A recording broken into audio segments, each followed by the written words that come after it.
This is Darlene McCoy, and I am Plastiq magazine. Well, we have the one and only Darlene McCoy the building. Just one. That's all it takes is just one. What's up, Levi? Nothing much. How you feeling? I'm feeling amazing.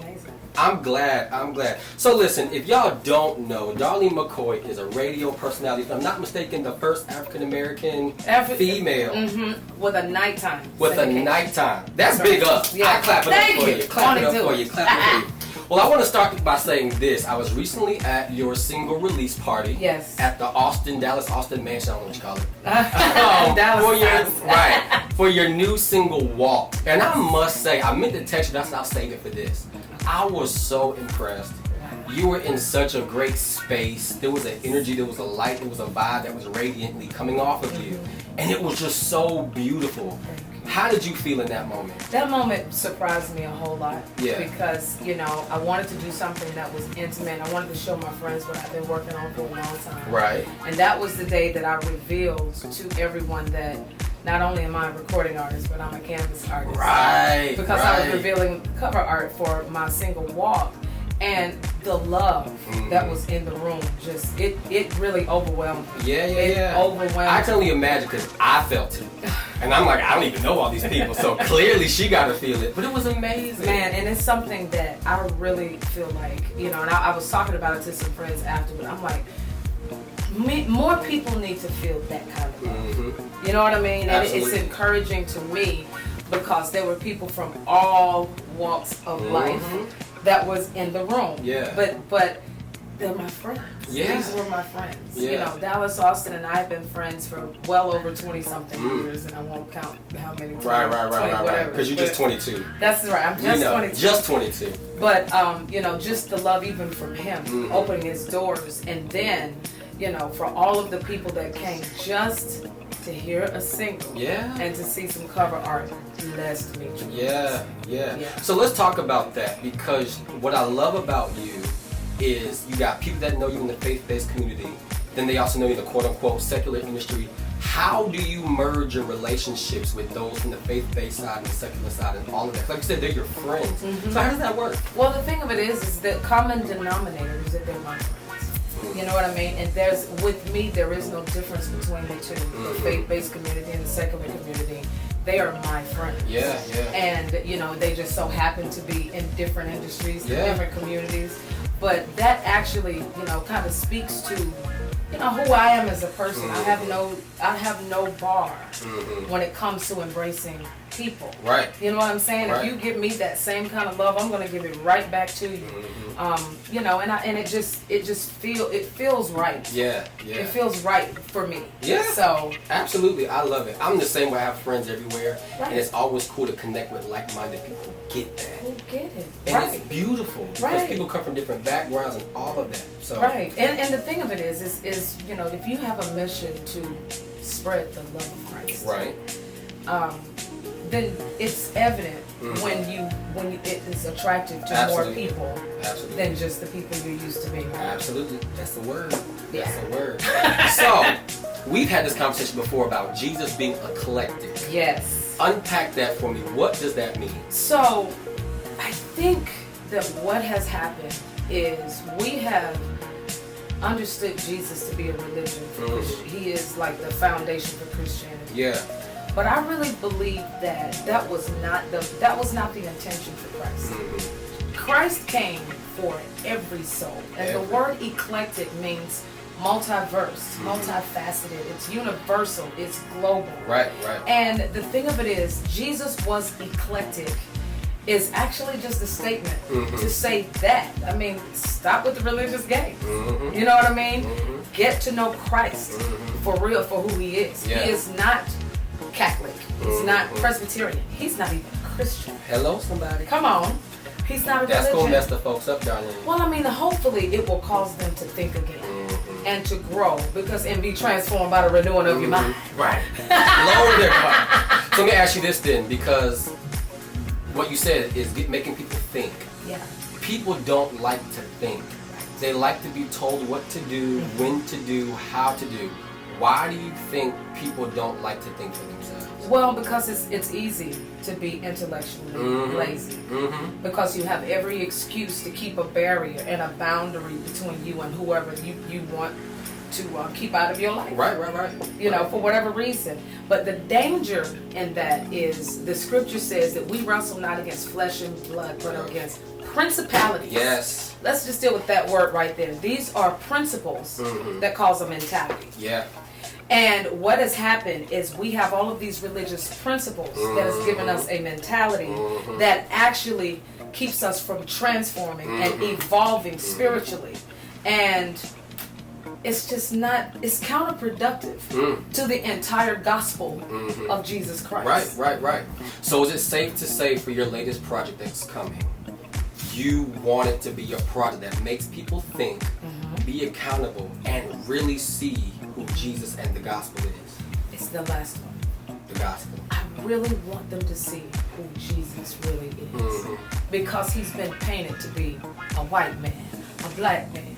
He died on the cross. With dread. You see all of that. It's just like, all of this. No. His purpose was to rise up and leave his spirit for us. Yeah. That was the whole purpose. Yeah. If he would have just died and not rose, then he would have just been a good dude that just died. Yeah. But he rose, and then he left his spirit. Yeah. And he left the connection, the Bluetooth. He left the Bluetooth for us to be connected to the creator Bluetooth. of all things. You know what I'm saying? Yeah. So Jesus Was Eclectic is my musical offering.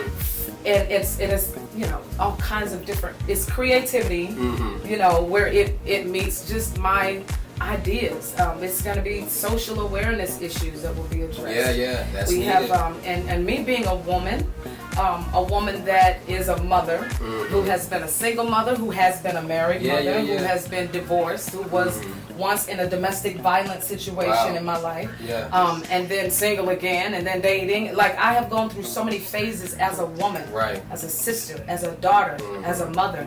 I want an entire piece of this project to be dedicated to my sisters. Definitely. You know what I mean? Definitely. In all different, you know, phases of life. Yeah. So, I mean, I don't know how long this Jesus Was Eclectic idea is going to stick, but I know that there will be EPs for each idea. Absolutely. So, I'm just excited. I love it. Well, you know I'm down for the ride. I can't wait to hear it, support, and all that good stuff. So let me ask you this. I want to say, was it 2006, 2007, if I'm correct? You wrote a song called Falling in Love. And if I'm not mistaken, it was also featured on Tyler Perry's Diary of a Mad Black Woman. Yes, that record. How did that happen, and what did that feel like for you? Well, let me tell you. Actually, the person that wrote it was a guy named Antonio Fima. We recorded the song, and we're going to put it on my first project. Yeah. But speaking of Dallas Austin again, Dallas was the executive producer of Tyler Perry's soundtrack. Okay. So, an artist, I won't say no names, an artist acted a monkey. With Tyler Perry. Yeah. And it ended up that they ended up not putting that artist on the project. Okay. So there was an open space. And Dallas Austin said, well, I have an inspirational artist. I want to slide her in that space. Yeah. And I already knew Tyler. Tyler and I went to church together. Oh, wow. Years ago. Cool, you know. cool. So it was a great opportunity, but more than anything, it was the favor of God. Absolutely. Because nobody knew me, and here I am on this project with India Ari, with Patti LaBelle, with Shaka Khan. Oh, some heavy hitters. I'm sitting up here like, huh? This was the first time, you know, people had ever heard of my name. Yeah. And it was just, I get emotional thinking about how big that was for me. Right. Well, I love it. Okay, cool. So, I want to do some fast questions for you. Oh, help me, Jesus. Ain't gotta be too fast. But I want to hit some things. So the first one, what do you think is a misconception of who you are? I think that a lot of people think if they only listen to me on the radio, she's a preacher. And that's it. She's a comedian. That's it. She is a singer. That's it. Right. And the misconception is that I don't know who I am. But the thing of it is I know who I am and that I am. Right. That I am all of these things. Right. And I think that that's one of the misconceptions. I get that I sound too sexy. My songs are too sexy and they're too worldly. And my answer to that is good. Right. They sound just like me. Yeah. Do you see what I mean? Yeah. I feel like I am walking in my 100% authentic self. Yeah. And there's nothing wrong with that. No, and if it is, so well then, if being me is wrong, I don't want to be right. Exactly. And truth be told, people who look at you as if you're all over the place, it's because they're all over the place and they don't know what authenticity looks like. That's exactly right, which goes back to what we were saying in the beginning. Sometimes religion will keep us in a box where we're living according to someone else's expectation. And never having that time with God to find out what is his expectation of me. Because I want him to recognize me when I get back. Absolutely. Do you see what I'm saying? Absolutely. He could easily say, "Depart from me, I never knew you." Why? Because I was out here trying to please people. Right. I was out here trying to fit the mold and fit the status quo. Yeah. But if I can be authentically me before God, yeah. I believe that's what he'll bless. Absolutely. Absolutely. I love it. I love it. Okay, next question. If you could solve one world problem, what would it be? I have to say racism. I have to say racism and hate. I think that is the most immature position. It is. And it's taught. Any grown-up to be in. It is so immature, and yes, it is taught, and it comes down from generations, and it goes back to principles and mentalities. If we could break that principle off of people and we embrace each other and understand that everybody has something to offer. Yes. This world and each other. Absolutely. I'm here for it. Awesome. Another one. Since, this is kind of like the holiday issue that we kind of shot you for, what is your favorite holiday and why? Oh boy, that is it's a toss between Thanksgiving and Christmas. That's everybody. So can I give another one then? Go ahead. Okay, so I'm gonna not be like everybody. I'm gonna say Halloween. Really? Yes. Do explain. It's my birthday. I guess I'll do that. I've been to the party. Duh. I'm here for it. Cool. I'm here for Halloween. Listen, hey. It's an angel born on the day of darkness. Listen, shine. Come on. Shine and be as eclectic as she want to be. As she want to be. Listen, girl, I love it. Well, listen, Darlene, I just want to say thank you so much for coming. And also, if y'all didn't know, now again, we say inspirational, but Darlene McCoy is the very first woman singer with the faith-based inspirational vibe to grace the magazine. So you just made history again. Really? Legit. Use me, Jesus. Use the Lord like only yes! you can. Rubber, tie my bow tie, somebody. Did you say rubber? I don't know. I was going to say roll your boat. I don't know. Whatever. Well, listen, no, I love you. Thank you so much for coming and chopping it up with me. Absolutely. Can you tell the people where to follow you on social media? Absolutely.